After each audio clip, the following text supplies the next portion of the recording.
Is it crunch time? Is it make or break? Playoffs or busts for the Arizona Cardinals franchise quarterback Kyler Murray? Well, according to one analyst and another insider, it could be Johnny Venerable. Plus, Bo and I break down the Arizona Cardinals offensive line. Good on paper, depth to be questioned. PHNX Cardinals starts now.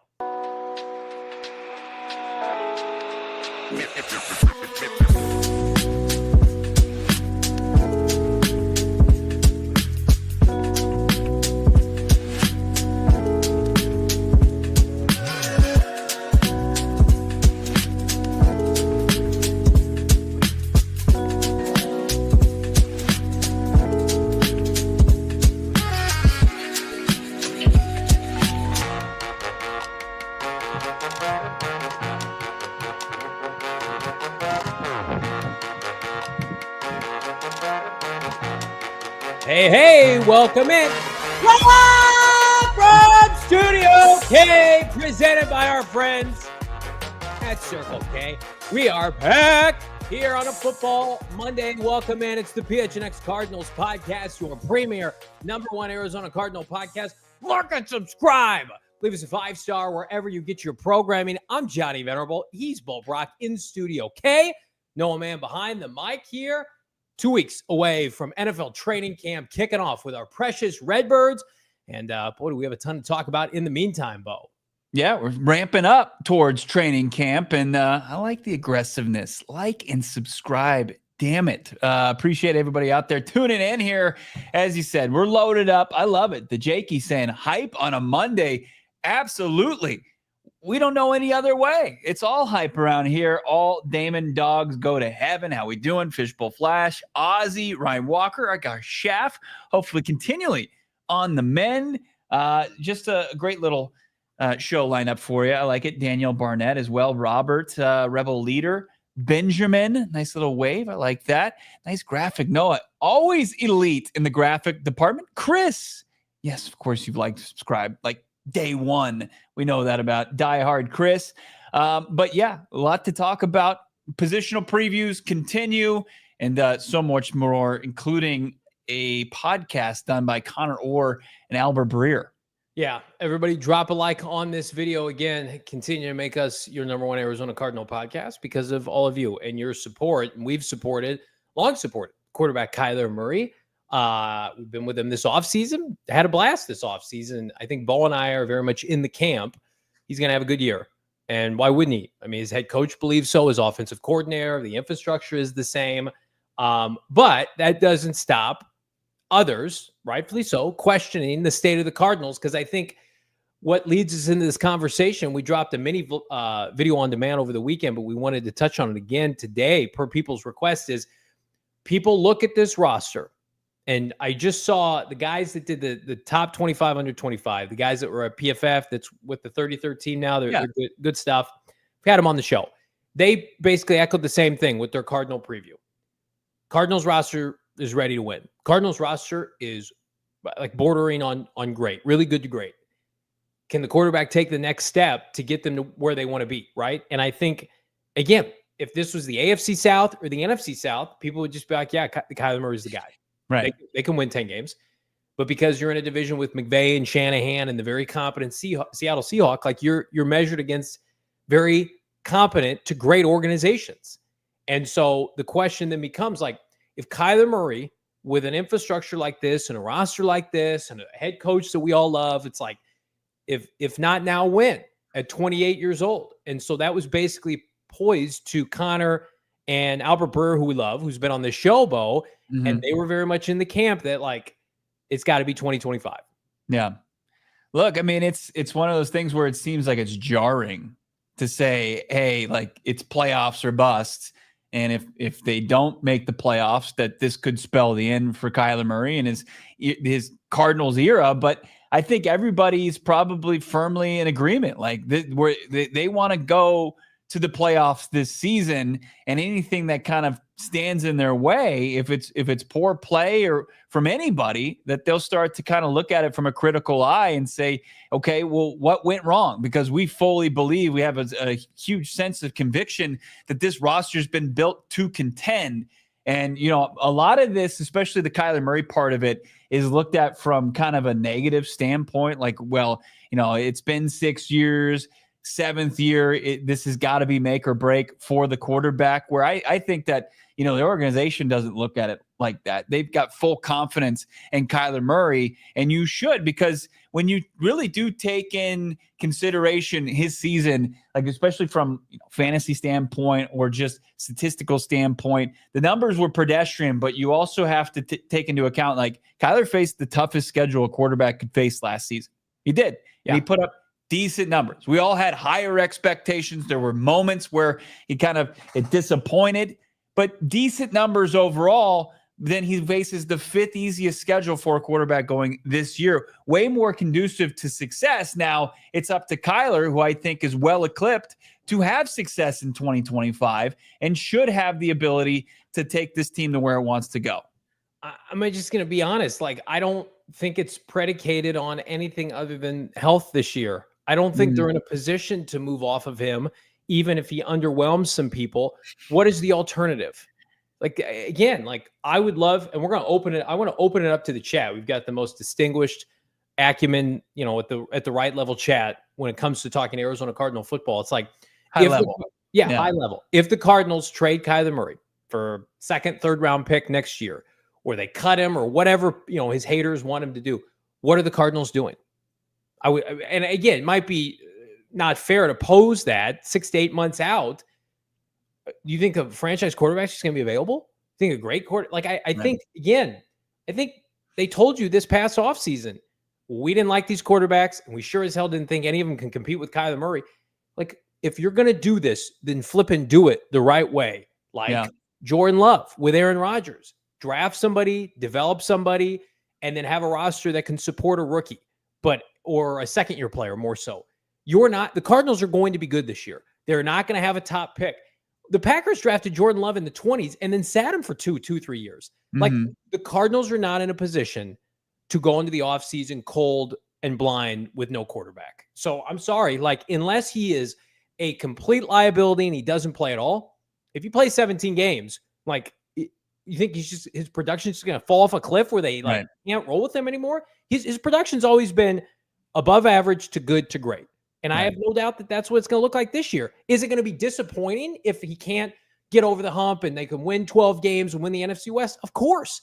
But, like, contextualize it where this team was 2 years ago, 10 years ago. It's like, before you cut bait with any competent starting quarterback, you got to have an alternative. And what did the Seahawks do this offseason? And by the way, I think Kyler Murray's better than these guys. They waited until they had an under-the-table agreement with Sam Darnold's agent before they traded Geno Smith. And then they signed Sam Darnold the next day, right? Had that not been the case, they would have had to stick with Geno Smith. Right. And we'll see how Geno does. We'll see how Sam Darnold do in their respective spots now.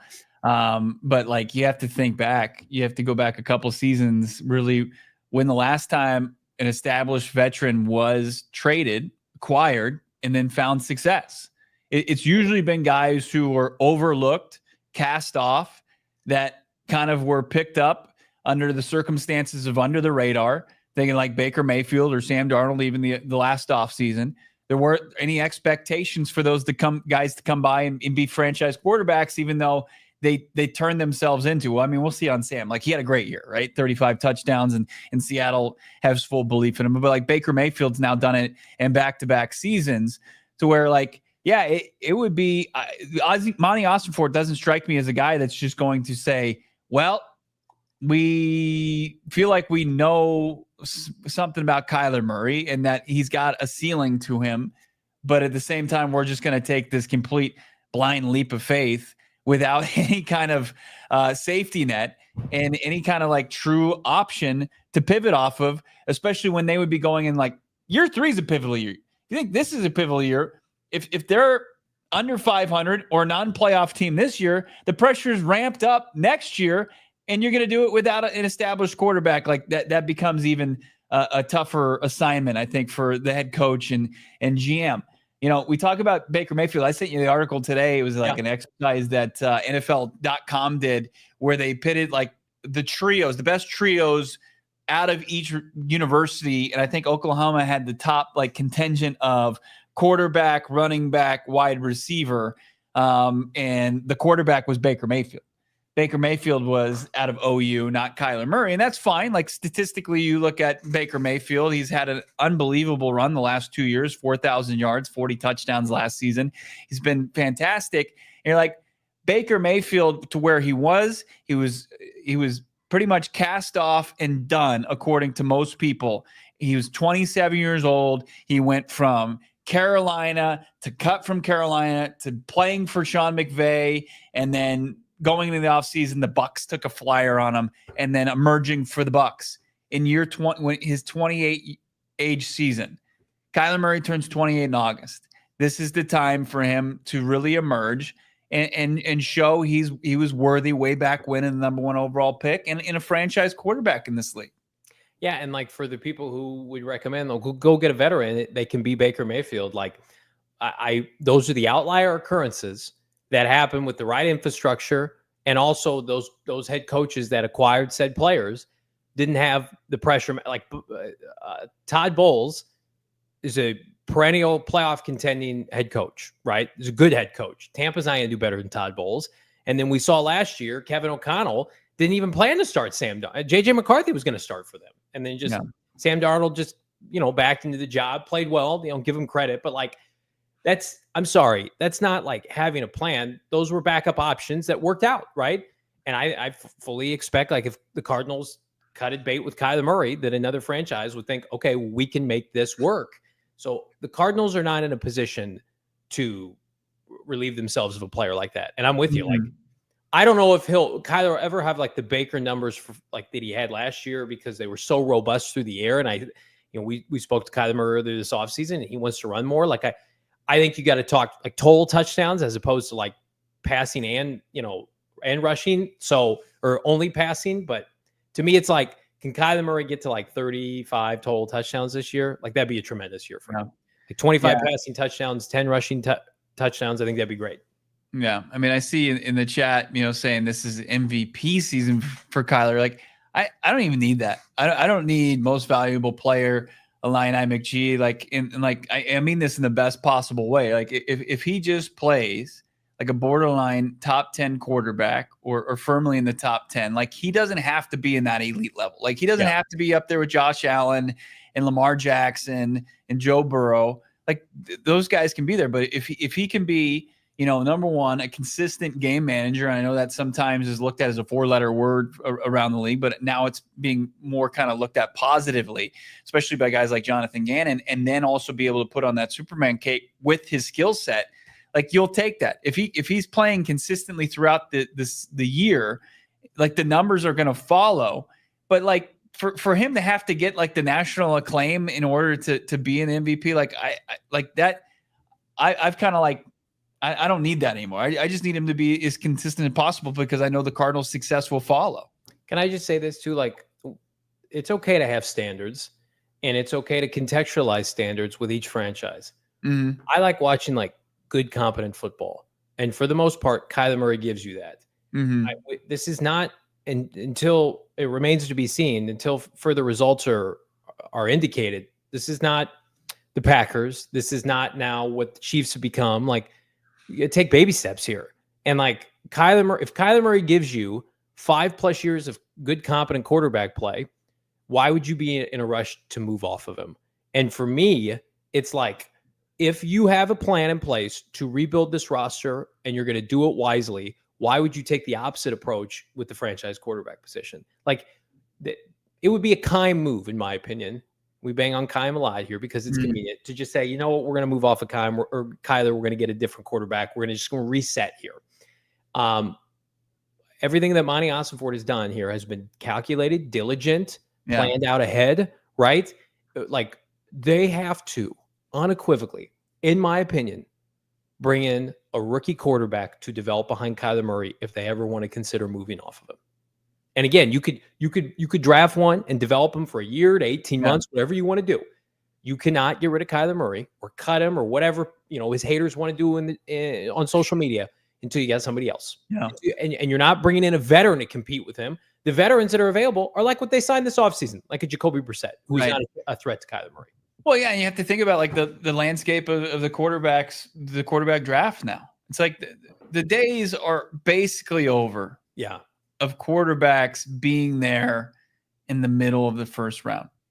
Like the caliber of prospect that you're drafting there is usually a guy who's got a skill set that projects, but also has a lot of red flags. Like when we think about the last good quarterback draft, it was draft before this one. Mm-hmm. It was Caleb Williams 1, Jaden Daniels 2, Drake May, you had Michael Penix and Bo Nix and JJ McCarthy, right? Mm-hmm. And it's like, who were at the time, when you think about the draft process and like the mindset we're all going to be in during that season, what you're going to have to be willing to accept. Like if the Cardinals are a good team, but they feel like their quarterback play could get better, say they're hovering around 500, you're like right where you are, 16, 17, like what kind of quarterback does that get you? And like, I see people like Sam Levitt. If Sam Levitt is as good as you believe he's going to be a top 10 guy. He's going to be there.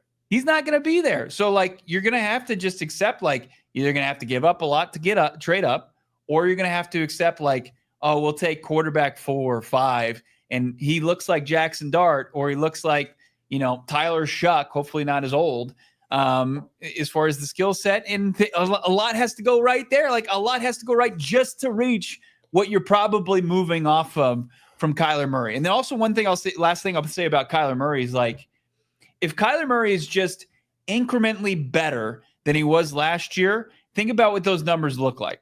He had 26 total touchdowns. Say he gets a few more touchdowns, like say he's 28 to 30 total touchdowns. Like, are you willing to accept that, even though you've got maybe a higher expectation? 30 touchdowns with a better roster and a worse schedule, you're probably making the playoffs. Probably. And it's like, also, we got a very generous super chat I want to get to here, but okay. Like the Carson Palmer is largely considered, if not the second best quarterback in franchise history, the third, right? How you feel about like St. Louis Cardinal football and Neil Lomax and whatever. But if Kurt Warner's 1 and Carson Palmer's 2, Carson Palmer won 1 playoff game. He won 1 division title. What are we talking about, guys? Like right. Kyler Murray could win a playoff game this year, could win a division this year. Is he suddenly like the second best quarterback in franchise history? Like that's the barometer. Fair or not, like this is a franchise that is not consistently competent at that position. Don't be so quick to just say like, you know what, we can do better. Historically, no, you cannot. You cannot. You can do far worse. People can get fired. Good, competent people get fired every day because they don't have a franchise quarterback, right? Look what happened in Tennessee, right? Look what happened with, I think people with the Jets, Joe Douglas and company, like do a nice job putting together personnel. Monty Osborne and Jonathan Gannon are doing a hell of a job roster building. Do you think they want to sabotage that by throwing a grenade because they got to sign flipping Joe Flacco or Russell Wilson next offseason? Get the hell out of here with that. Come on now. Yeah, dude, I don't want that type of quarterback purgatory. Like Mike Vrabel got fired. Almost the worst. They didn't have anybody. Yeah. I mean, somehow Mike Tomlin has survived it, and that nightmare continues for the guy. And he gets over 500, but you don't want that. You got higher expectations for your team to just check the box at 500 and then have a first round exit like Pittsburgh's had. I like the Cardinals are projected to win over 8 games, 8.5. The over under right now minus 120 to hit the over, and that's with Kyler Murray as your starting quarterback. You just want to flush down the toilet, like, hey, the Cardinals roster is going to be good next year. Newsflash. It's like, oh, we're just going to flush it down the drain every year. We can be over 500. I want to live in that world. I've done 5-11 preventively for my entire adult life. I don't like that. I do like this. $50. Chad, super chat. We got 2 really great ones off the top here. Bo, Chad McBain. Now plus next 4 years is when Kyler's contract isn't a burden because the cap has increased so much, so we can finally build around him, which is what we did. That game at Miami last year showed me everything he could be. Star. I think he breaks out. Well, first of all, thank you so much, Chad, for that very generous super chat. We appreciate you, my guy. Yeah, that's fantastic. Unbelievable. $50. Thank you, Chad. Miami was fantastic. It was one of the great performances of Kyler's 2024 campaign. I think you can count like 4 just outstanding performances. And then the rest, like there was average and then there was below average. And when we talked to Gannon today or this offseason in Indianapolis. He said no power statements, but he thinks Kyler Murray's going to have his best year as a pro and looks like playing at a high level more consistently. And if that rivals anything that we saw in Miami, that would be massive for the Arizona Cardinals. If Kyler Murray plays like that, then the conversation is like, hey, this is an 8.5. Like, are you going to sweat out the over on an 8.5 wins, or are you going to just blow by that if you get those types of performances consistently from Kyler Murray? But how do you harness that? How can Drew Petzing set Kyler Murray up week in and week out to throw the ball around the yard like that? Let's get to Terrence Miller, $20 super chat. Wow. Thank you so much. What's up, y'all? Here's to the AZ Cardinals making the playoffs this year from Duck Soup, formerly known as Potato Bread. Wow. Okay. Terrence just kind of taking off the mask, Potato Bread. And underneath there is a mild-mannered Terrence Miller flexing with his $19.99 super chat. Thank you, Terrence. Glad to have you in the fold. And look, yeah, it's playoffs, man. So to whittle all this thing down, do you believe the talking point? I mean, because it's under the guise of like the Cardinals don't make the playoffs because Kyler Murray didn't perform, right? Like, is it playoffs or bust for Kyler Murray this year? No, I don't. I mean, I think he would have to play really poorly to miss for the Cardinals to move off of him. Like, what's a bad year for Kyler Murray in your opinion? Because the expectation is the defense to take a jump, right? And the points against would be down and the opportunities would be up. And so, like, if there was almost not the status quo, but just below how he performed last year, I think you could say, well, like, is this good enough to get us to where we want to go? Like, if he's checking in around 20 touchdown passes again and the offense is like 23 points per game, like, is that win in the playoffs? And I think your answer would probably no. And there would be a long enough, sample size for you to make that determination. But I don't think anybody's anticipating that. I think unless you're picking top 10 to 12, yeah, and you're in, if they finish the season and they stink and they're 6-11, and you're sitting there with like the 7th pick or the 9th pick, then it's like you need to do what you need to do to go get a quarterback in the draft and roll with a rookie for a year. Does anybody think that's going to happen? Like, the only way that happens, in my opinion, is if he gets hurt. Yeah. If he plays, and like, I just can't fathom them being worse than last year in terms of statistics.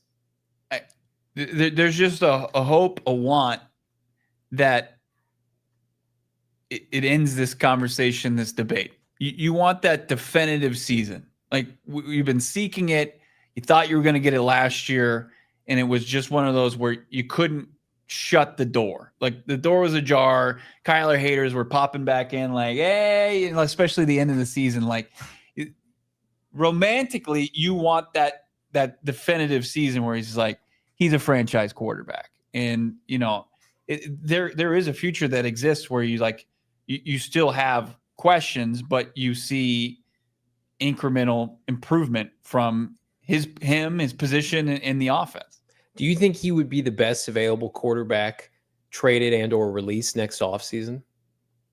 I'm just trying to go like off the top of my head, like who could potentially become available, and like he absolutely would be viewed. Then what are we talking about? Yeah. This year, it's like people were fawning all over Daniel Jones. If I have to come on this show and talk a Daniel Jones-esque quarterback room, it's going to be bad for everybody. Everybody's like, oh, I kind of like the Justin Fields to Jets move. Oh, like, come on, guys. You could now play Russell Wilson. 50% completion, you're into that? Yeah. Like, you have to separate, and people are probably sick of me saying this, Bo, but you have to separate like Kyler Murray franchise saver, first overall pick, right? Mm-hmm. Probably not realistic at this point. Kyler Murray, above average, good quarterback that wins you games. You're very competitive. You're relevant. I get done just writing an article for GoPHNX.com. It'll be later this week talking about Super Bowl 43. And I'm like, God forbid the team is just flipping relevant and in the talking space. It's like, I know we won a Lombardi trophy. This team hasn't had a consistent back-to-back winning seasons in 10 years. Like, maybe let's start with that and then go from there. And then, like, What did Andy Reid, maybe the greatest coach or co-coach in NFL history behind Belichick?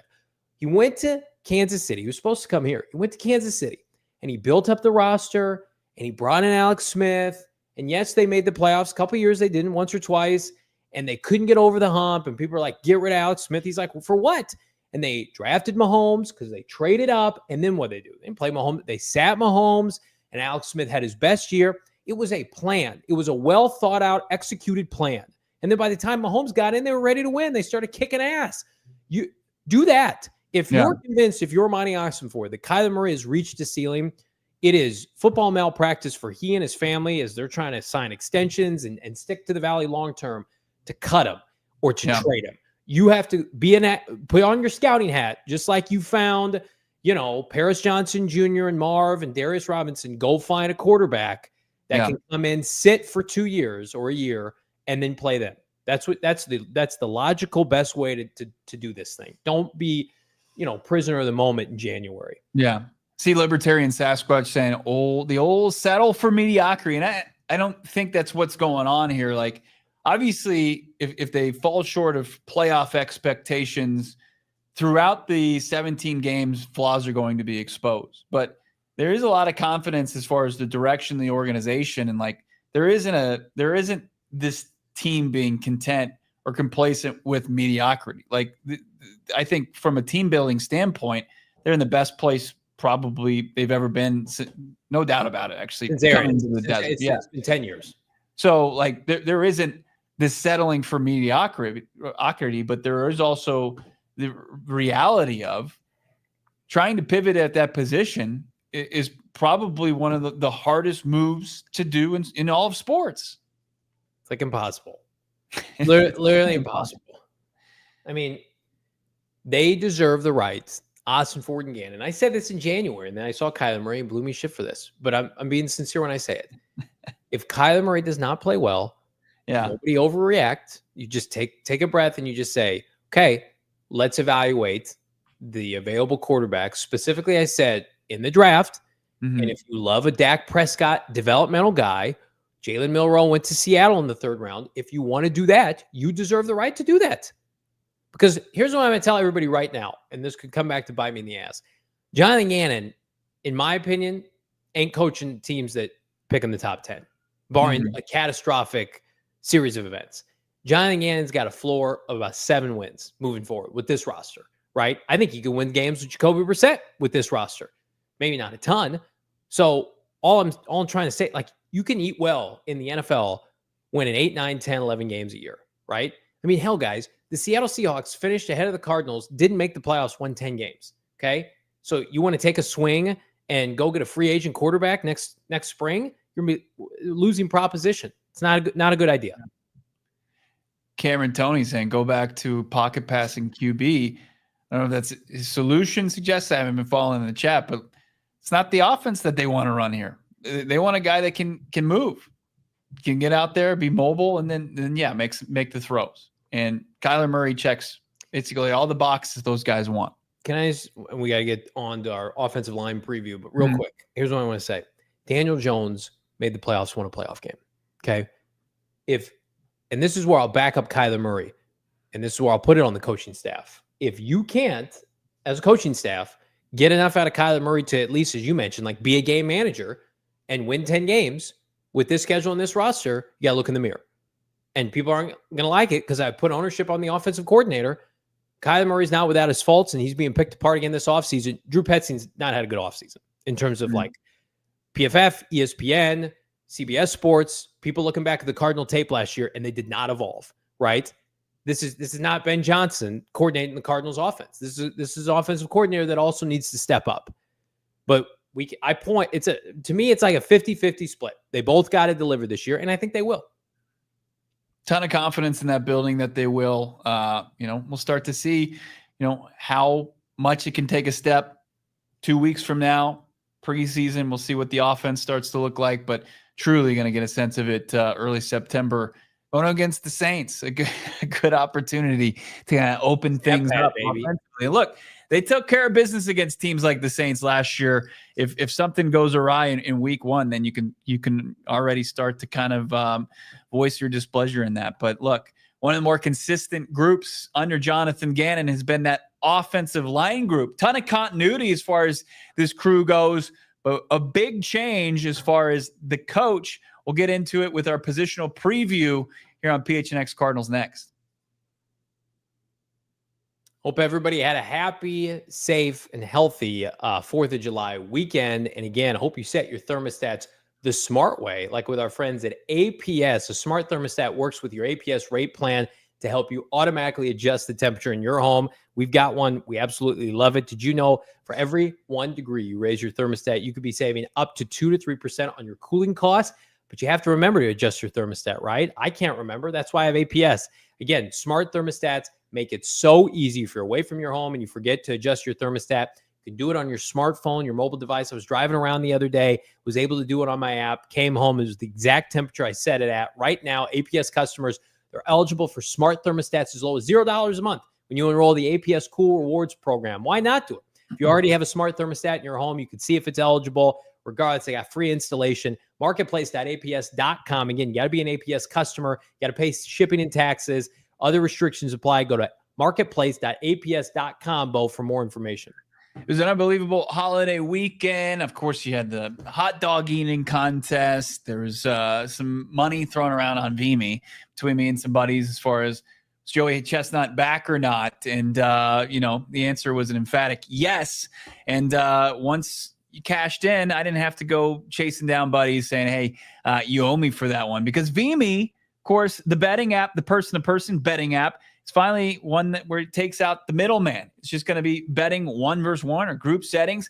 It's anything, anyone, anytime you can bet on with Vimy. Vimy's unbelievable. You think you can put down more hot dogs than your buddy, or you can chug a beer faster, or you're putting a game of pool on the line. Vimy's going to set that up for you. You don't have to worry about chasing down the cash, those awkward conversations, endless Venmo requests. No, Vimy gets it done for you. We love it. Download the Vimy app today. Use the code PHNX. It's available at the App Store and Google Play. It's Vimy. Anyone, anything, anytime. Come challenge me on Vimy. Let's go. Let's go to the likes. Smash it here on a Football Monday. Get us 350 likes here as we continue our offensive and defensive position preview throughout the course of the next 2 weeks. Bo and I are going to be breaking down every single position unit, where things stand ahead of training camp. And today, as Bo mentioned, it brings us to one of the most consistent units on the Arizona Cardinals. We can knock Drew Petzing about a lot of things here. The best thing I think he's brought to this franchise, stability up front, ball on the offensive line. It has been the offensive line all steady, right? No matter who is the quarterback, whether it's Josh Dobbs or Kyler Murray, it's the guys that were protecting them were playing at a decent clip the last 2 years and providing an unbelievable run protection as well. Open up rush lanes for one of the top 10 rushing offenses in the league.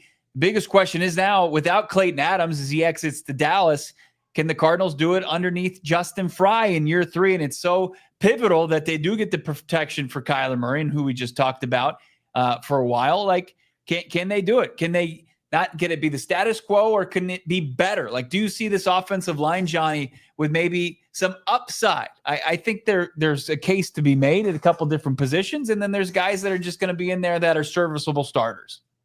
Yeah, to me, it's a unit that the 5 starters very comfortable with. Anybody goes down, you got some problems, right? Like, Cardinals are very fortunate, even with the injury last year to Jonah Williams, and we'll talk about Jonah, like Kelvin Beachum was there, right? Can you expect Kelvin Beachum to play that well again, right? Like, we have not seen Isaiah Adams play a full 17-game season. Paris Johnson Jr. missed time at the end of last year. But I think you could say that for a lot of offensive lines. I don't know too many in the NFL that go like too deep across all 5 positions. But I mean, like, at this point, how can you doubt the track record of Petzing and what he's been able to do? And again, they lose Clayton Adams, but we talked about it before. Justin Fry was maybe their first choice a couple years ago. Couldn't get him to leave Ohio State. They wrote a big check this offseason. He's here now. It's a unit that, like, am I surprised they didn't add to it this offseason? Yes and no, because we talked about free agency got nuts and the options dwindled fast and guys got overpaid. And then you look at the draft. the board really didn't fall to them to take an offensive lineman high. I think like we could be sitting here next year, new right tackle, maybe another interior offensive lineman. I think it's due time to do that. But in terms of like who are they rolling with this year, the 5 across the board, I think it's just going to be just as consistent as last year. It's an offensive line that I think, like the unbiased opinion is that people nationally don't know how good it is. People locally tend to downplay how good it is. I've been watching this team my entire adult life. Like this is the best offensive line, like consistently for multiple years that I have seen. It's better than the 2014-15 unit that went to the NFC Championship game. They can road grade. I know Kyler Murray's mobility helps, Bo, but for me, it's like they put another quality performance on display this year, especially like another top 5 to 7 rushing attack.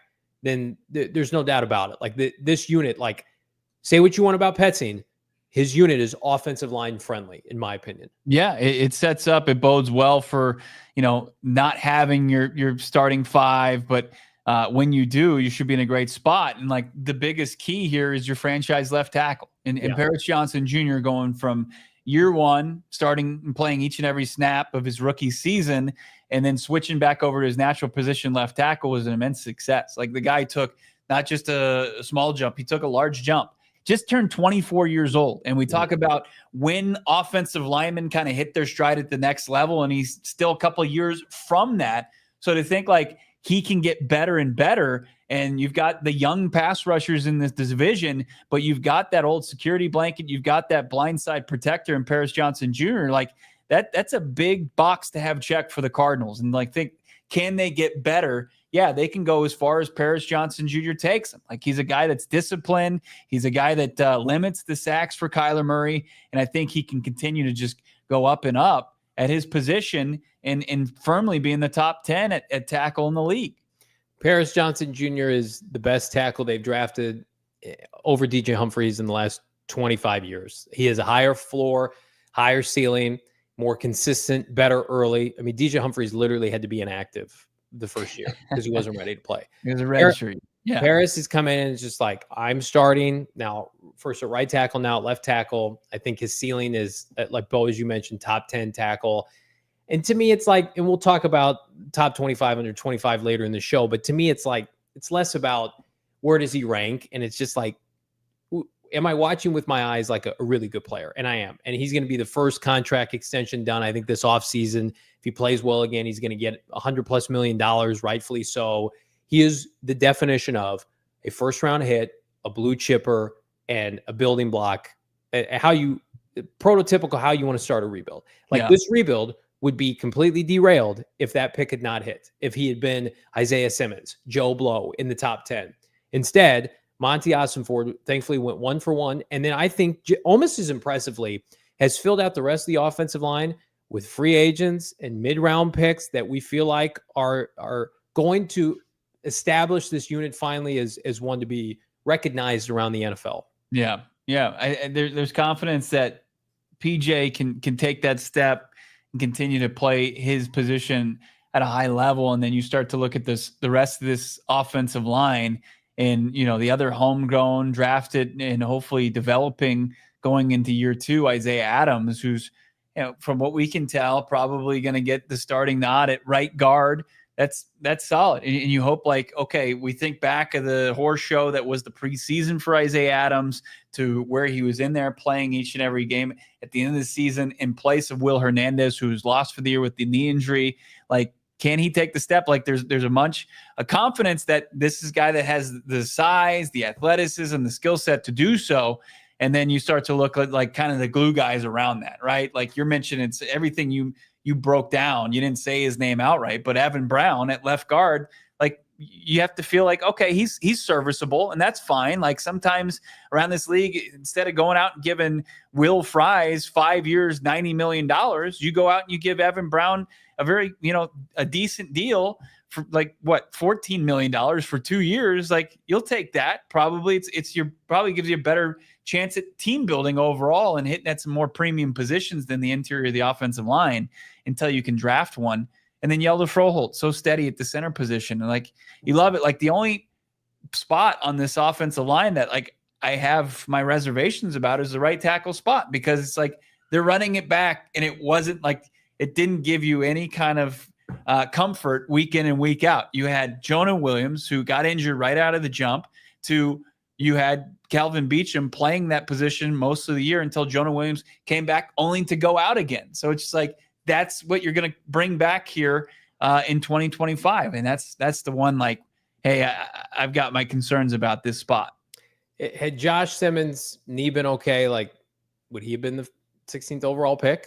Like, I wouldn't take Josh Simmons over Walter Nolan, but like, they were in on tackles in that draft. It did not work out, right? And there was a rush on tackles early in that draft. We had 2 to 3, in the top 10 or whatever it was. And then there was a bunch of guys with big question marks and not nearly the prospect of Walter Nolan. Thank goodness Monty Ossenford is making the pick.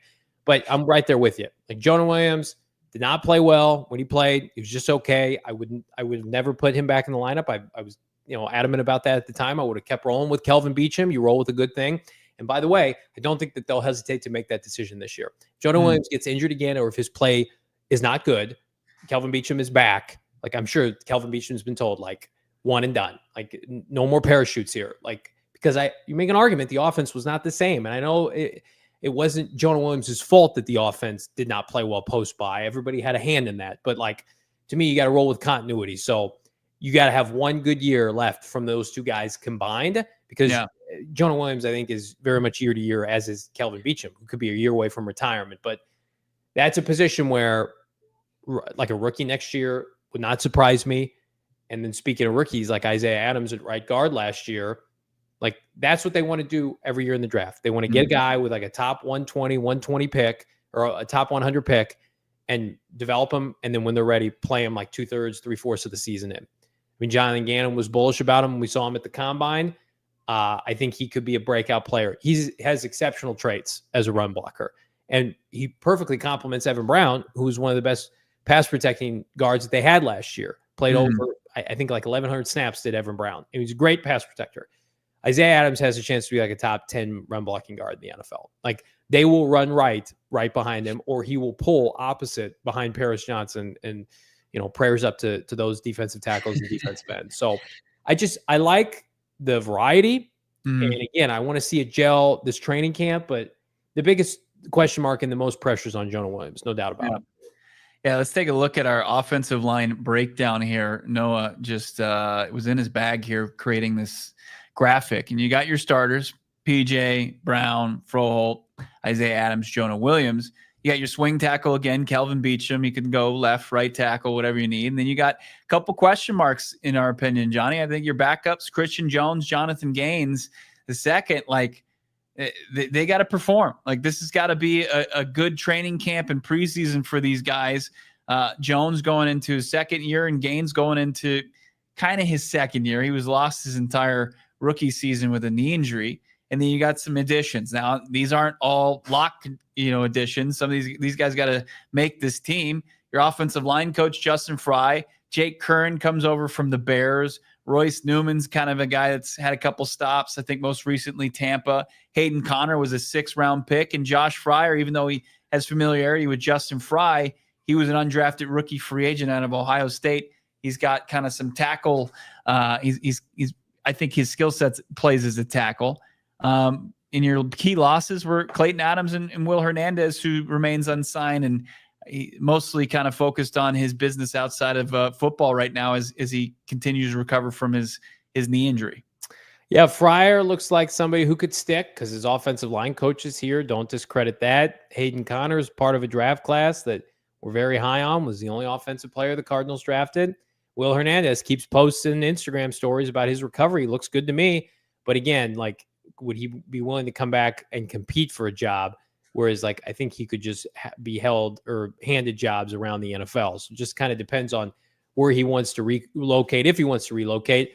And again, like, those Christian Jones and John Gaines, like, does that terrify me if they come into a game? No, but I wouldn't feel super comfortable with it, especially Christian Jones. I haven't really seen him play all that often. So again, like, I just feel like, to your point, Bo, it's like the starting 5 looks good when they're intact. The minute you start dipping into second-string offensive linemen, I mean, the league is not good enough for teams to do that. So they're not deep enough at those positions. So I think they're a year away from adding at least 2 more bodies to this unit, but I very much believe that this unit, Paris takes the next step, and you just get continuity from those other 4 spots and consistency. This is a unit that should be able to get you to the playoffs. Like they were a playoff level unit last year, and the rest of them didn't match their energy. Yeah, and look, they suffered injuries to key starters throughout the season, like as you mentioned, Jonah, Will Hernandez, and they were able to continue to move forward, but can the depth, can they step up just like the previous iteration of the offensive line? Can John Gaines show, like, if Fro ever has to miss any time, can he step in at center? Can he step in at an interior offensive line spot? Like, can these guys, Jake Curran and Royce Newman, can they continue to be decent depth pieces for the starters on this group? So you feel comfortable only with the starting group, but I think that's probably across the league, and that's fine, and you'll take it. And if Justin Fry can continue to develop guys, because that's a big, the staff is so huge on that, like he did at Ohio State, and be able to go from, like, he suffered 2 key injuries on his offensive line, and they were still able to overcome that en route to a national title. So I think this is a group. They're just like, okay, some changing parts here, but the expectation remains the same. I think this unit is going to dominate early. Good luck to Carolina and New Orleans when this unit is healthy. They're going to road grade some people. Did any of the Cardinals offensive linemen, offensive players in general, make the 33rd team's top 25, under 25? Plus, we take a look at Marvin Harrison Jr.'s gains via the new team photos. That and more. It's PHNX Cardinals. I'll tell you what, Bo, I'm making some gains right now with our friends at Circle K, and it's the right kind of gains via the $3 meal deal. How about a hot dog or a tornado, some chips, and a Polar Pop for $3? What? How about $4 breakfast Sammy hash brown and a C4 energy drink, or a Bang 16 ounce? Sign me up for that. And then if you want to go crazy here, bust out the big bucks. $5 get you 2 slices of za, $2.50 a slice, plus any 20-ounce soda or Polar Pop up to 44 ounces. Everything is expensive right now. You want to eat good food at a discount price? Go to Circle K right now. You got to be a member of the Inner Circle for free by downloading the Circle K app today. Again, terms and conditions apply at participating locations. Visit CircleK.com for more details, Bo. And I'm going to tell you right now, if you're not in right now with Circle K, do it for your benefit. All you got to do is have a phone number and an email address. Not only are you saving inside, but of course you're saving outside on the pump. 25 cents, again, for your first 5 fill-ups, 3 cents to 5 cents every day since then. You're always saving with our friends at Circle K. Over the holiday weekend, I was admiring what my buddy just installed recently, upgraded his outdoor shades, his awning. And you got the retractable awning from our friends over at All Pro Shade Concepts. This was something that I uncovered months ago, and I've just been admiring ever since. It's unreal how it's just transformed his backyard area, and how it's keeping, obviously the almighty sun out of his living area. It's way nicer. You got to check them out right now. They can do something for you if you're dealing with too much sun getting into your house. 623-204-1476, 623-204-1476, or allproshadeconcepts.com. You, of course, they've got the retractable awnings that you want, hundreds of designs, colors to choose from to match any home, and they are dealing with those pesky HOAs. Like, no longer are you going to have to be the one that has to go to war with the HOA. They can do it for you. They've got the magic touch. They're going to get it done because they're the most trusted local shade company, voted #1 by Ranking Arizona for 2024 patio shades, BBB A+ ratings, and over 1,000 5-star reviews on Google. People have spoken. It's the most trusted shade company in AZ, All Pro Shade Concepts. Check them out right now. Licensed, bonded, insured. 623-204-1476, or visit allproshadeconcepts.com. Schedule your free estimate. Quickly here, because then we got to take another break. Marvin Harrison Jr. Marvin Harrison Jr. has been in the gym. We know that. But there were a series of photos posted via the team site and picked up by NFL.com, which kind of underscore just how much definition he has gained this offseason. Because a lot of people were kind of pushing back, like, oh, Marv just looks like he's closer to the camera, or oh, Marv, just, People are saying last that? year. Yeah, he just got a pump in. That's why it looks like that. Take a look at this side by side. Marvin Harrison Jr. gains. Look, like I think God. it's conservative to say his biceps are 1 times bigger than last year. Like it's not quite double last year, but it's close to that based on like where it comes in on the jersey. Yeah. His shoulders. I mean, his upper body is huge. Gannon joked, you got to see his hamstrings, but this is a guy that's been in the lab all off season long. Like it's not just myth. It's not lore. Like, oh, have you heard about Marvin? Like he's legitimately been at the facility since the end of the season and it's shown up. I think this is like the most definitive kind of proof of that. Like we got to talk to him and you saw those, he looked bigger, but just this side by side it's unbelievable. Keep this photo up if we could. No, I just want everybody just to take a look at his forearm, how it connects with his bicep there, how much definition that has compared to last year, and how difficult it is because we know these defensive backs are savvy. They've been in the NFL strength and conditioning program. They will jam you at the line of scrimmage. As Frank Sanders said on our podcast a couple weeks ago, no one's jamming Marv this year. Like his physicality is going to take his game to the next level. He is a freak sag. I love this comment from Brian. Marv's going to need to stay hydrated because he's going to be peeing a lot of cups this season because the NFL, I'm sure, is going to keep notice because of his gains. I'm going to tell you right now, last year, people were concerned about his yak ability. I don't think that's going to be a problem this year. I think you're going to see Marv stiff arms, tackle for losses, hurdling players. To me, it's why we're so bullish on this team this year is everything is trending up. Like Marv had almost 900 yards and 8 touchdowns last year. And people are like, is he a bust? It's like, no, I think he was a rookie. And this year, we're going to give our official predictions as we get closer to the regular season. But like, I think it'd be pretty disappointing. 1,200, 1,250 with 10 touchdowns, I think is like the baseline for me.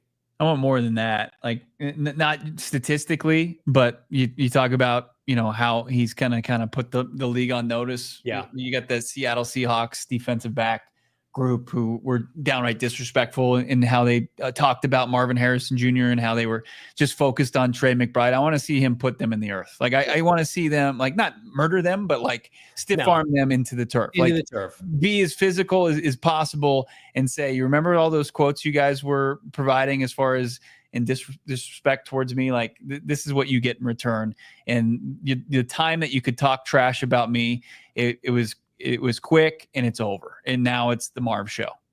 Unlocking grown man strength is correct, Mr. Fat Gangster. Get the tombstone ready, according to Mike Mayer. To me, Marvin Harrison Jr. and Kyler Murray, like we said it last week, it's the key to the season. And if those two work, you just feel like this team, there's no limit to what they can accomplish this year. And it was the big reason why last year, some frustration is just like make it look easy. And I think by these photos, he's going to do just that. Top 25, under 25 coming up. It's PHNX Cardinals. Thanks for joining us here live on a Football Monday. And again, recommend as the Cardinals continue to lay their foundation, consider your own foundation with a new flooring via our friends at Empire Today. Empire Today lives and breathes flooring, and they're with you every step of the way. Their flooring experts bring the showroom right to you. Pick the flooring in the right colors for your space. See how it looks with your furniture in your house and get the precise measurements taken. Have all those questions answered before installation. And again, clear upfront pricing. There are no surprises, no hidden fees. Schedule a free home estimate today because things are just better at home. PHNX listeners can get not one, not two, $350 off. That's $350 discount using the bonus code. You guessed it, PHNX. Again, $350. Restrictions apply. Visit empiretoday.com/PHNX for the full details. $350 you save, put it right in the bank and start to earn double rewards with our friends over at Mountain America Credit Union, committing to helping more than 1 million members across the West, 100 branches actually throughout the West. Love Mountain America Credit Union. Get 2 times the points, rewards, credit card purchase through July 31st. So through this month, you're going to be able to double down using Mountain America rewards card to watch the points just pile up. How about gas, groceries, travel, home projects? All other purchases you're going to be able to double down the promotion. Easy way to stretch your dollars since you earn twice as many rewards. It's unreal. Double rewards through July 31st. Find out more. macu.com/double. That's macu.com/double. Loans approved on credit. Offers can change or be withdrawn at any time. Limited time offer. Terms and conditions apply. Again, macu.com/double for Mountain America Credit Union's double rewards. Big thanks to everybody in the chat. Drop a like on this video. Again, we're 2 weeks out. Arizona Cardinal training camp getting started. And we're going to have full coverage wire to wire. So perfect time. Become a diehard today. Again, I got some diehard content dropping later this week on the site. But of course, you want to be subscribed wherever you get your podcast. Let's get to it. Let's take a look. 33rd team, top 25, under 25.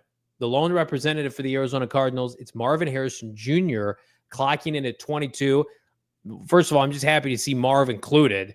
But no Paris Johnson Jr. and specifically, Bo, no Garrett Williams. Garrett Williams, who, by the way, I would take over Quinyon Mitchell right now. I would probably take over Trent McDuffie. Not on this list as of now. Well, you would rather have Ladd McConkey on your team than Garrett Williams? Yeah, come on. Let's be real here. And the artist formerly known as PFF Steve. Steve like now. Yeah, we do. He's a giant of a man, freakishly tall, also knows his ball. Him and Sam do great work, but I just disagree with this. It's just I have a tough, I like Joe Alt. I think Marvin Harrison Jr. is a better football player overall. I'm glad to see he made this list, but at the same time, it remains disrespectful. And I think we just talked about Paris Johnson Jr. I think he's got his claim for this list as well at an important position where they went corner heavy here, maybe too much so, and should have shown some love, some tackles. Like, how did Joe Alt stack up against Paris Johnson Jr.? I mean, one's a right tackle, one's a left tackle. So Paris Johnson Jr. is 24 years old, okay? And his PFF grade this past year, he missed a couple games at the end. His PFF grade, a staggering 80.1, okay? Yeah. Got to be the highest for a Cardinal for flipping ever. Yeah. Joe Alt PFF, his grade was 77.6. He gave up 6 sacks last year. I know Paris didn't give up 6 sacks. Paris gave up 4 sacks. Yeah. Paris played in like a game and a half less than Joe Alt. So, I mean, Paris was a better player last year. But again, like people view Joe Alt as like the next great offensive tackle in the NFL, which he's 2 years younger than Paris. And we really liked Joe Alt coming out 2 years ago. We know the Cardinals did. But like, is Joe Alt better than Paris right now? No. Is Paris under 25? Yes. This is just not. I love Steve. Didn't do his homework here. Paris, if you're putting Joe Alt on this list, then you have to have Paris Johnson Jr. ahead of him. I'm sorry. Yeah. Those are the rules. And look at 6 and 7 here. Like, Jared Verse was good. Okay. I'm not going to say he's not a good football player, but his hype it's gone to an insufferable level. Jared Verse last year, 6 sacks, won Defensive Rookie of the Year. 4.5 sacks. And I think that's that's the PFF. I think they round up in a half. Mm-hmm. The slobber fest. I almost said a bad word. The slobber fest with the LA Rams is going to be insufferable until the Cardinals can put them in the dirt. Yeah. Like I'm surprised their second round defensive tackle's not on this. The dude from FSU, the big dude. I can't remember his name. Fisk. Yeah. I'm surprised Fisk isn't like 8th or 9th. The love affair with last year's rookie class is the bias is showing. Yeah. I'm sorry. Did we forget about 2023? I know a lot of people did because their draft classes sucked. Cardinals didn't. It's one of their best draft classes in my adult life. Yeah. Can we see some of those players? It's like Jared Verse, rookie. You know, Jaden Daniels, obviously a rookie, but then it's like Bowers, Brian Thomas Jr., of course, Marv, Joe Alt, Ladd McConkey, Neighbors, Quinyon Mitchell. I'm sorry. I like Quinyon Mitchell. There is no world where I would have Quinyon Mitchell above Paris Johnson Jr. or Garrett Williams. Mm-hmm. Tyler Smith at guard. Come on. What are we doing? What are we doing here? Yeah. And I'll again, put my bias aside.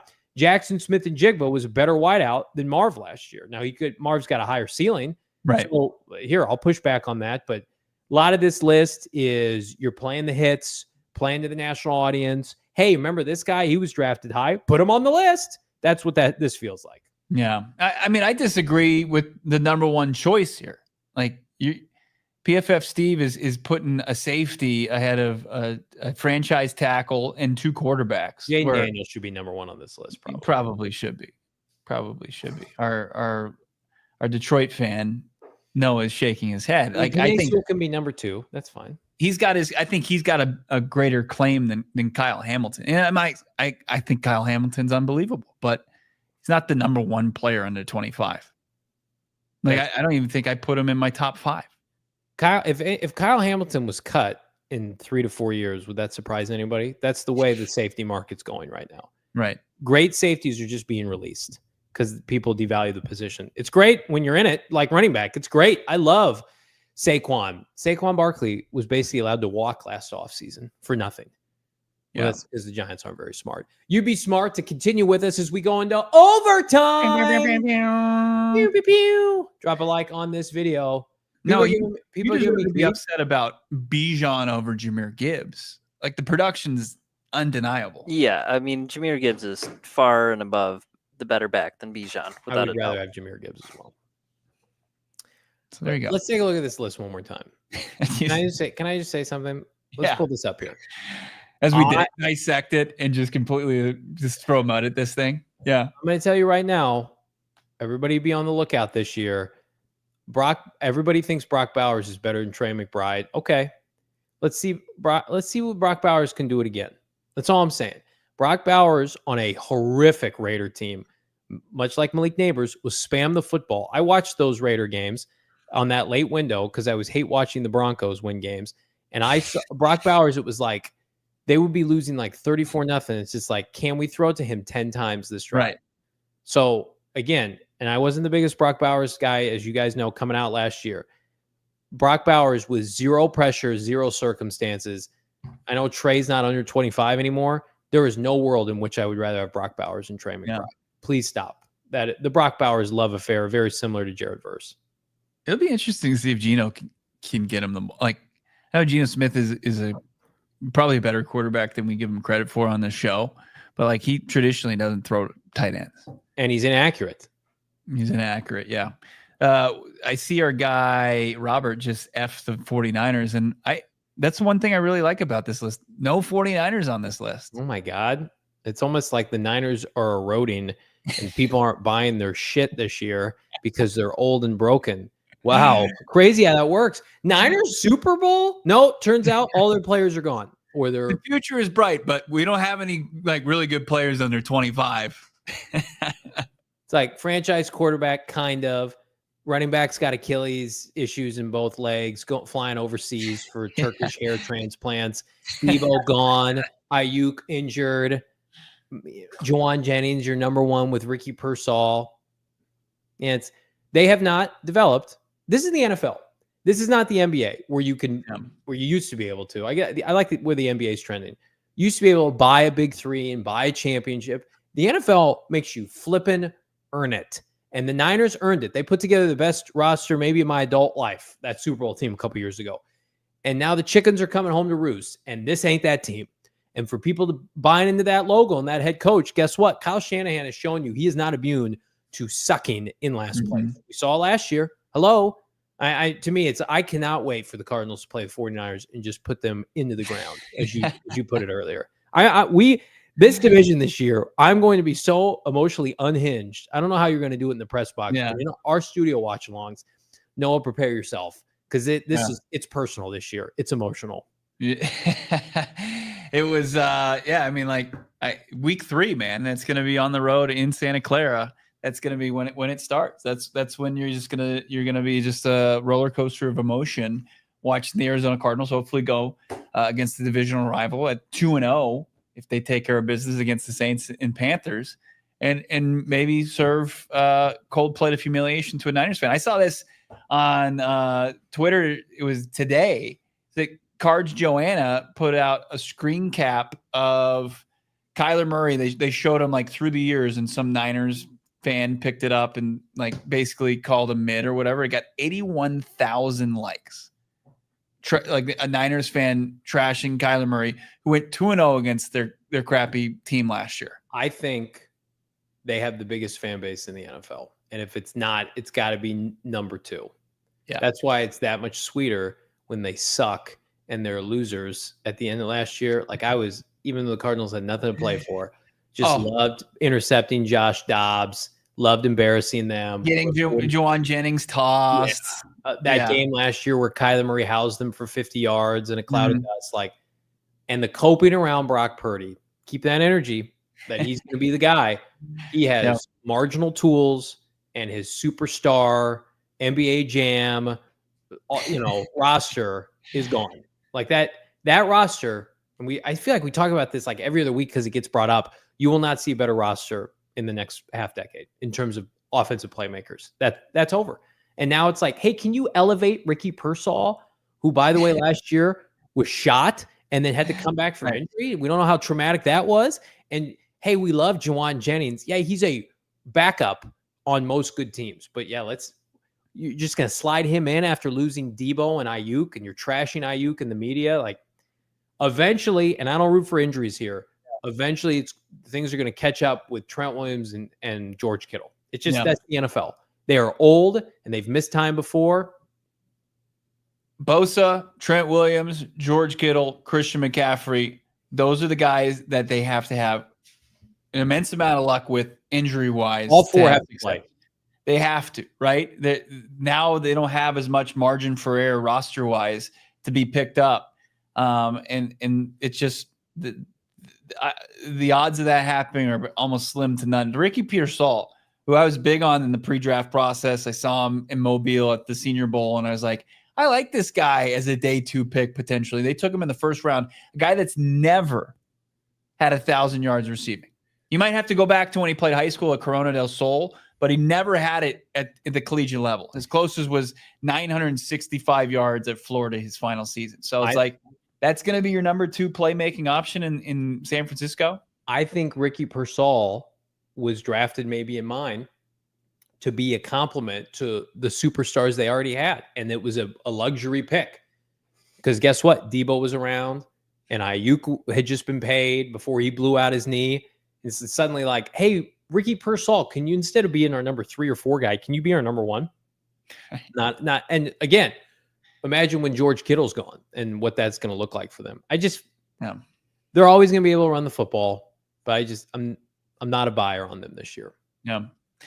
Wanted to bring this up during the offensive line. I saw this put together real quick.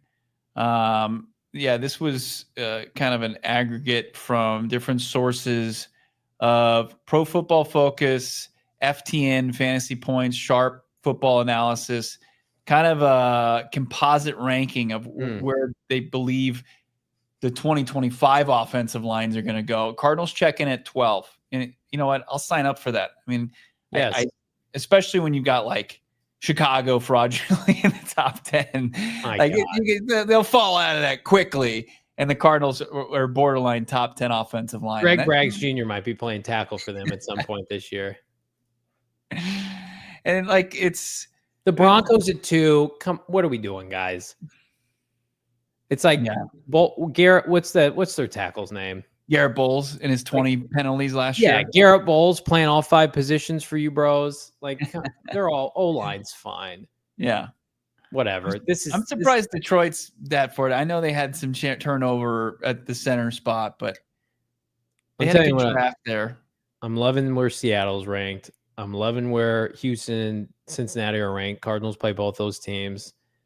I think the 49ers are worse than this. I think they're being propped up by a 100-year-old left tackle that could be gone in an instant. I do not. Rams are fine. Rams are good. Rams have no weaknesses. They have no liabilities. They're good everywhere to great. And the Cardinals they're going to have to overcome that. But every ranking that we see this offseason in terms of like position units, for the most part, like the Cardinals are pretty good at. They're a playoff team. The Cardinals are a playoff team. I don't know who needs to hear that. Like they have good players. It's pretty crazy. It's like you see consistently good ranked, and then you see like the overall ranking, and it doesn't match. Like the math doesn't match. It's like, oh, they've got let's just say here, like this list, 12th best offensive line. You look at what they've done, defensive line, front seven, secondary, like where it all stacks up, and it's all on like the top end of the league, and there's like 20th best team in the league. I'm telling you right now, Bo, it's because they look at the individual players, but then they look at the logo and they look at the helmet, and they just can't wrap their mind around Cardinals being better than San Francisco when they were last year. Mm-hmm.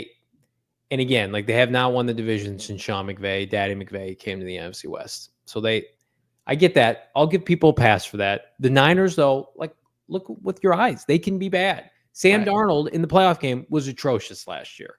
Atrocious. If that's what the Seahawks get in wet, what's their stadium called? Lumen? Yeah, Lumen Stadium. And he's fumbling the ball over the place, mono style. I mean, like they could be bad. They could win like 6-7 games. Yeah. So Cardinals were right to run this back. There's too much turnover with every other team, minus the Rams. I just can't. It's going to be so disheartening if they're not good this year. How are they going to be bad? Somebody tell me, like, outside of injury, how will the Cardinals be bad this year? I mean, underperforming can happen, but you just pretty confident that they're going to be coached up and trending up from a developmental standpoint. And they showed enough last year where you feel like, hey, this is a team that's going to be better than it was last year. It's just the age. Like, unless they like uncharacteristically fall off and become undisciplined and shoot themselves in the foot on a game-by-game basis, it would be massively disappointing if that happened. I mean, it's not unprecedented. It happens every year in the league, but I can't see it happening not barring injury. Jonathan Gannon this guy is what together. They're too buttoned up at the right spots. Yeah. Man, what a show today. Everybody drop a like. We got a couple super chats. Yeah. Today we want to get to on top of, we had $70 worth of super chats in our first segment today. So unbelievable. Yeah. Thank you again. Yeah. You drop that kind of coin in a super chat, like normally reserve them for this time of the show. No, like we give you the attention right away, and you deserve it because so gracious, generous with your money and your time. We appreciate that. Loso, though, like we always appreciate. $2. Thank you, my guy. Johnny's new hair goes with his poutine lips. I'm not sure what that means. I saw some people in the chat saying they could see my gray hair in my new haircut and that I needed to dye it. Is that true? I do have a couple pieces. I'm 37 years old. How old do people think I am? Very distinguished with that. If there are some grays, I see some highlight, or like not highlights, but some tinting. Sure. I actually have frosted tips. That's actually what this is. Everybody, you went to the barber, you went to the salon, and you were like, I'd like the professor look, just highlight in some grays here. I'll be fully gray by 50 years old. I mean, every male in my life went gray early. Now at least they had a head of hair.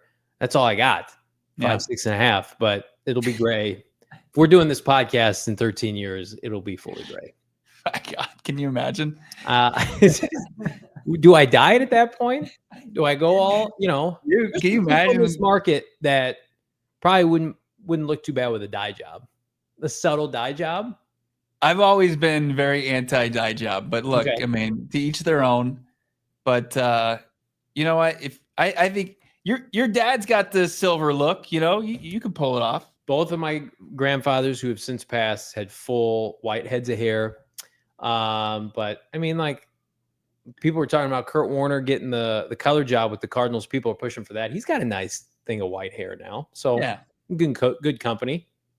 Wow, but that's Johnny looks like he's 45 years old. Wow, that's brutal. Rob, things are tough. Times are tough, man.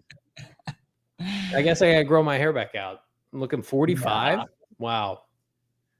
How about our guy Aaron Van Buren? You don't look 45, my man. $2. Thank you, AVB. Yes, playoffs or bye-bye. Enough wasting time. I think he's talking about our lead discussion about Kyler Murray. Aaron, here's what I'll say. Like, even if they miss the playoffs, I think they'll take a swing to help. Like the unit. We were talking about that last offseason, and we know there were people in the Cardinals front office that were like, should we take a swing? And then guess who was the voice of reason? Their head coach, Jonathan Gannon. So it's like, if they don't produce this year, and by the way, I made the argument, and people thought I was nuts. If you brought in a rookie, would that not light a fire under Kyler Murray? Not that he doesn't have a fire already lit under him, but it's like, we all do better when there's competition. You get pushed, right? I mentioned Alex Smith had his best year ever when they brought in Mahomes. And then he continued to play good football in Washington. Like, if they win 9 games this year and they miss the playoffs, and the Cardinals with like the 50th pick take a quarterback next year, is anybody gonna have an issue with that? Developmental guy? I mean, there were people in their chat that wanted them to take Jackson Dart. So I think all options are on the table, but they're going to be smart. They just to me scream heir apparent, slow play it, which to me I think is easily the best move if you're going to do it. They haven't had competition in that room his entire career. Do it if you need to. It was Brett Hundley, it was Colt McCoy, and then what it's been the last 2 years, Clayton Tune backing up Kyler Murray. Jacoby Brissett is something that, next to Colt McCoy is what you could best describe as competition. Which is people in this market, they were like, Colt deserves this team. Those guys are quintessential backups. They're backups. So, okay, we're talking about, we're going to talk a little college football this fall, hopefully with our guy Fran Duffy. Yeah, on like a couple times a month. And NCAA, I'm just going to do top. Hang on, this is not good podcast. Top QB prospects, 2026. All right. Fran put out his top 10 quarterback prospects on GoPHNX.com like 2 weeks ago, 3 weeks ago. So let's go through. I mean, I didn't pull up Fran's work, which is infinitely better. This is just from a Joe Blow draft site. Yeah. Arch Manning. They're not getting Arch Manning. The kid from LSU, Nussmeier. Klubrick from Clemson. I don't want Clemson players. Sellers. Klubnik. Yeah. Yep. Sellers from South Carolina. He's a big dude. Drew Aller. I think Sellers is the guy I like the most. Drew Aller, I'm completely out on. He's not any good. Sam Levitt, which we love. Carson Beck, never. The kid from Arkansas, Taylon Green, 6'6", 230. It would have to be one of these guys that's like the 5th to 7th best quarterback in the draft as a developmental guy. They're not equipped to go up. Like, if he comes out, Arch Manning is going to be a top quarterback. The kid from LSU is going to be a top quarterback. Yeah. Sam Levitt's going to be a top quarterback. There are going to be teams next year picking in the top 10 that need him and are going to have more ammo. So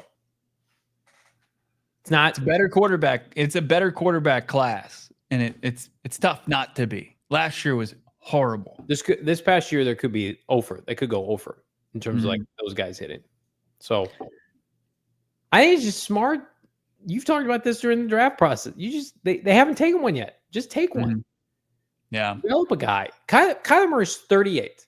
So can I just say, like, if Kyler Murray plays well this year, if Kyler Murray plays well this year, but for his stature, you're not going to get Kyler Murray till he's 38, even though I just said that. What if you get Kyler Murray for like 3+ more years after this year? And then he's like banged up and he's like, I'm done.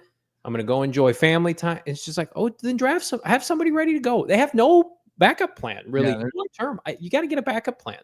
An heir apparent. Unless you got a Josh Allen, a Lamar, a Mahomes, every team should think about doing that. The Eagles did it, and it changed their franchise. Patriots had Brady forever. It didn't stop them from drafting guys. It never did. They took guys from the second round, third round. They were always taking it because of the importance of the position. If you got a guy that goes out even in the preseason and puts on a show, it becomes an asset for you. Yeah. You know who Kyler Murray comps to, in my opinion, in terms of like some of the ridicule, although it's not apples to oranges, and like how this has gone down is so many people in Dallas wanted to get rid of Tony Romo, and they were always in it, but they couldn't finish. And Romo put up some great years statistically. And then he finished really well at the end of his tenure. And then they just took a flyer on Dak Prescott, and Romo got banged up, and they're just like, we're just going to roll with the young guy.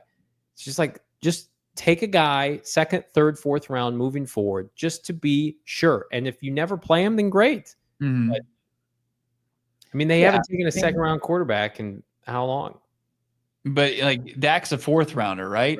But that team is the example. Like it had the infrastructure to support, you know, a day 2, day 3 quarterback. And if your scouting's on point, you bring somebody in and you develop them. Like that should be the blueprint. And maybe it's just a case of, you know, 2024, the quarterback rich class, they had 12 picks and they had needs all up and down the roster. And then the next year, when maybe they might have been in the business of drafting one, like the class stunk. Like maybe like now that they don't have glaring needs up and down the roster, that they'll have the ability when the quarterback class, you can take guys in the proper spots, second, third round. You don't have to reach, and you can start to draft, develop guys, roster them. And then you have that contingency plan. We haven't had a quarterback contingency plan ever in Arizona. Ever. It's one guy. And if that one guy goes down, like the best one was Drew Stanton behind Carson Palmer, but it was like they were like lockstep, and then they exited the organization at the same time.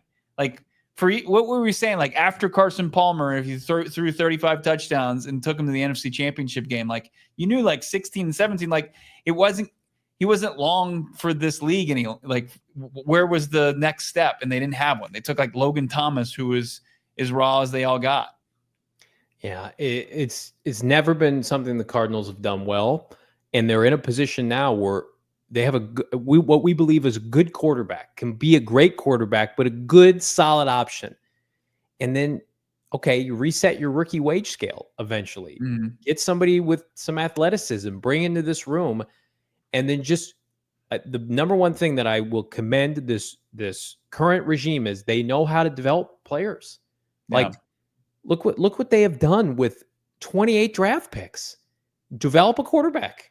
If it takes 3 years, who cares? If it takes 2 years, don't put yourself in a position where you have to make a knee-jerk reaction next spring and start a rookie right away just because, or start Russell Wilson or Justin Fields. Bad teams do that. Don't do that. Yeah, I think one of the things, though, like as far as Austin Forgo and Gannon, and you know, especially Gannon has a ton of confidence in Kyler Murray, but they also don't have the burden of, they didn't take him number 1 overall. Sure. They didn't sign him to this contract. The contract isn't a roster building burden whatsoever. So if they have a guy that they have confidence in and also can manage the game to the level they're confident in, or they accept, like, then until the pivot point presents itself or is there, like they don't have to go out there and enforce this. Like they're not just going to be like, well, you didn't live up to the number 1 overall expectations because they didn't tab him number 1 and they didn't pay him as at that one point the highest paid quarterback in the league. Now he's just like, that's the market for starting caliber quarterbacks. Like it's like not on there's no pressure on the shoulders of Monty Ossenfort to move off of Kyler. But here's where I think I disagree with a lot of people is that they view Kyler Murray as a liability. I don't know if he's a luxury, but he's a luxury enough to say like, hey, Monty Ossenfort, like as long as you have a quarterback like Kyler Murray, like you're always going to be in the race for viability, contention to make the postseason if the roster's in a good spot. Whereas like we've seen general managers like take over jobs and they got nothing. And then they get fired 3-4 years later and they never had a semblance of the kind of production you got from Kyler Murray. Yeah. So I also think it's in Ossenfort's best interest to like keep the ship steady because you know full well what it would look like without stable.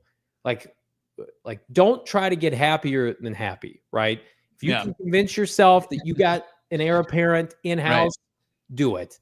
If you see it every day, if it's staring at you in practice, Mahomes style, run with it. But if not, you're still going with the unknown. The known with Kyler Murray is pretty damn good, especially when we consider the fact that 2 years removed from his ACL, third year in the system, best team he's had.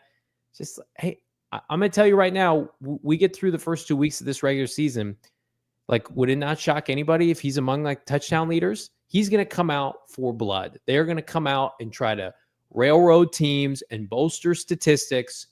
I think this conversation is going to, for the haters out there, in my opinion, you got about a month and a half left to get your licks in, and then we're going to be eating good through Halloween, and then, you know, the real conversation is going to start again. Yeah. I mean, the one answer that you have is like Kyler Murray can't take a bottom of the league roster and elevate it to high levels. Fair. And there's really not any, there's very few quarterbacks that can do that. Like, we don't even know that about Mahomes. Like, we know Mahomes he took over a playoff team. He's a great quarterback, and he can take where you want to go as an organization. He's a Super Bowl winning quarterback. Josh Allen's, you know, he's an MVP level quarterback. So is Lamar Jackson. But those guys have all been on pretty steady, consistently stable teams. Kyler Murray, like the biggest knock on this guy is he can't elevate a bottom of the league roster to a playoff spot. Like, he does have a lot to prove wrong still, but he's, as far as what the expectations are from the detractors out there, like it's a little bit unrealistic. It is. Again, like, how many quarterbacks like carry a bad team? I mean, again, that's where you have to separate first overall pick from just like, what is he? He's a 2-to-1 touchdown to interception guy. Right. It's pretty good in the NFL, and pretty good is going to lead to a lot of like, think about, we watched this team destroy the Bears and the Jets. I like that feeling. I don't want to lose to those teams, right? If you want to beat the great teams, you either have to have a great quarterback or a great roster. And Cardinals can get there, but let's not burn this puppy down for the unknown. They're too smart. Go get a Jordan Love and then go from there. You have built this roster up where if you want to use the first or second round pick next year on a quarterback and just say Kyler Murray's almost 30, we're developing a guy, Kyler Murray's our starter. Yeah. I think you would get almost universally applauded. If they're picking like 24th next year or 23rd or hell, like 20th, and they take a quarterback and they're just like, Kyler, we love you. Keep playing well. We're going to keep paying you. We're going to develop a guy. Awesome. Welcome to the NFL. And for once, this franchise that has done everything wrong would finally be doing it right. Instead of Kyler Murray goes to the Jets for a third rounder, and then fart noise comes in, and Cardinals are targeting Kirk Cousins with one leg, and Gannon's fired, and Austin Ford's gone. Like, they're just a quarterback away, guys. It's like, oh God, Kirk Cousins, I've got tendonitis in my knee. It's July 4th. Oh no, that's what this team did. Can we just be smart? Turn your brains on. You guys have your brains on. We went long today because we love all of you. Put a like on this video. Subscribe to PHNX Sports here on YouTube. If it's your first time here, welcome, friends. This is your premier Arizona Cardinal podcast.